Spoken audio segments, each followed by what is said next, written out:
तू मला धुवू नको. ए घाबरू नको रे, फ्रेंड झालो ना आता आपण. काय घाबरतो येड्यासारखा. ते तू म्हणला होतास ना ते इंग्लिश मध्ये काय ते बोट. सेलिंग इन द सेम बोट. विघ्नेश तुला सांगू का, आपला इंग्लिशचा प्रॉब्लेम आहे ना सगळा, म्हणून तर पोरगी पटत नाही, म्हणून ते इम्प्रेशन डाऊन होतं ना सगळं. मग मराठी पोरी पटाव ना. अरे प्रश्न मराठी इंग्लिशचा नाही, पोरींशी कसं बोलायचं काय नाही त्याचा आहे. म्हणजे बघ आता इंटरनेटवर आपण फ्रेंड रिक्वेस्ट पाठवली नाही कधी, म्हणजे एक्सेप्ट झाली ना, पण त्याच्यानंतर मग कसं ते मेसेज कसं करायचं, काय रिप्लाय ते आपल्याला काही माहित नाही ना. मग ते डायरेक्ट आपल्याला टेन्शन येतं आणि मग मी डायरेक्ट प्रपोज करून टाकतो डायरेक्ट. हेच कळत नाही ना तुम्हा लोकांना. माझ्यासारखं कसं स्टेप बाय स्टेप जायचं, म्हणजे स्टेप बाय स्टेप. म्हणजे तुला सगळं माहिती आहे ना, पण तरी त्या केतकीच्या एक्झाम मध्ये कसं काय फेल झाला? त्याचं काय झालं, तो पेपर चुकीचा होता रे, नाहीतर मी असा फेल होत नाही. तर तुला आता एक्झाम्पल देऊन सांगायचं झालं तर हा म्हणजे बघ, पोरगी पटवणं म्हणजे घाटातून गाडी चालवण्यासारखं आहे रे. रस्ता सरळ नसतो.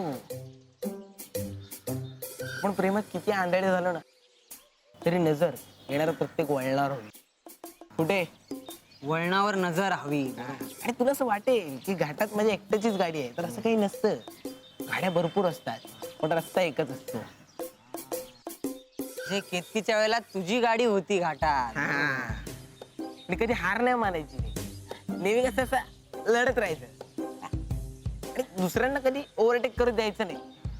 आपण ओव्हरटेक करायचं, करत राहायचं. करत राहायचं यार. आणि रस्त्यावरची नजर कधी चुकवायची नाही, क्योंकि नजर हटी दुर्घटना घटी.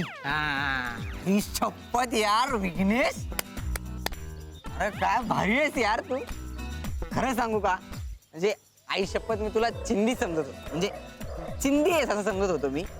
पण अरे भारी आहेस तू. आता पहिले समजत होतो, पण ते जरा हे सगळं असं डिटेल मध्ये सांग ना, म्हणजे कसं पोरीला बोलायचं, काय रिप्लाय म्हणजे असं मेसेज वगैरे थोडं डिटेल मध्ये सांग. म्हणजे मी तुला सांगू शकतो, पण तू चार चौघात माझी इज्जत काढणार नसशील तर हा म्हणजे नाही करणार मी असं काही तुला, पण चुकीचं सांगायचं नाही, गंडवायचं नाही. बेटा तू जर काही चुकीचं सांगितलं आणि पुढे जाऊन गंडलं तर मी तुला चार चौघात नागड करू शकतो की नाही कर. मी तुझी मदत करणार नाहीये. ओके, मी तुझी मदत करणार म्हणजे मला तू चुकीचं सांगणार होतास ना? नाही, असं काही नाहीये, पण मला नाही करायची तुला मदत. ठीक आहे, ते आईला चिल्ड बिअरचं सांगून येतो जर ते. दादा यार तू पण काय. अरे काय नाही, ते आईला ते मी काही नाही रे, ते हालत नाही आपण असं. हालत नाही रे, म्हणजे दादा ते जस्ट मी ट्राय करायचं म्हणत होतो. मी करीन ना तुला मदत, मी करतो तुला मदत. बघू ना आईला, आपण बघूया. खरंच गाडी शिकायची यार, आणि मी रोज प्रॅक्टिस करते ना प्रॅक्टिस. काय तर प्रॅक्टिस करते सांग तिला. क्लच वर पाय ठेवते आणि गाडी नुसती भुरभुर भुरभुर भुरभुर. इंडिकेटर लावा म्हणलं तर वायपर लावून ठेवते. गाडीचं स्टेअरिंग तर असं फिरवते जसं काय लहान पोरांची गाडी आहे. बास हा,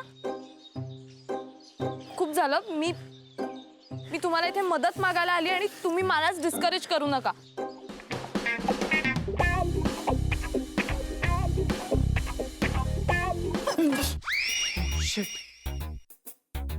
तू पण इथे लपलीयस?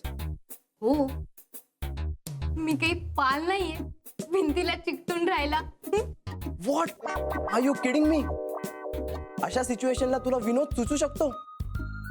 कसं असतं ना, अशी सिच्युएशन आली की आपल्याला टेन्शन येतं आणि मग ते टेन्शन घालवण्यासाठी विनोद करणं चांगलं. व्हॉट्स ए? नाही.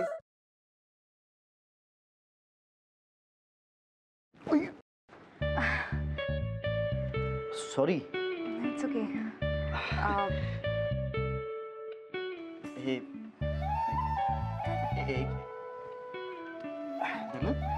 सॉरी.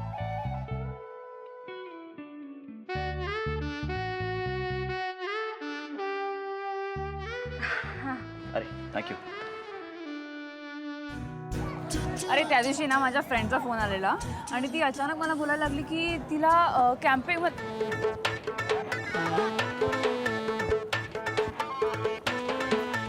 काय करतोयस? मी पळतोय. ह्याला पळणं नाही म्हणत, ह्याला जॉगिंग म्हणतात आणि ह्यांनी करून तुझी ढेरी कमी नाही होणार आहे. गपे, ह्याला पळणंच म्हणतात. मी असंच पळतो. तुला पळायचंय तर पळ. अरे पण तू का पळतोयस? अरे आपले मित्र आहेत ना, त्यांना विचारायचंय त्यांची युवागिरी काय आहे. वा, हो चल.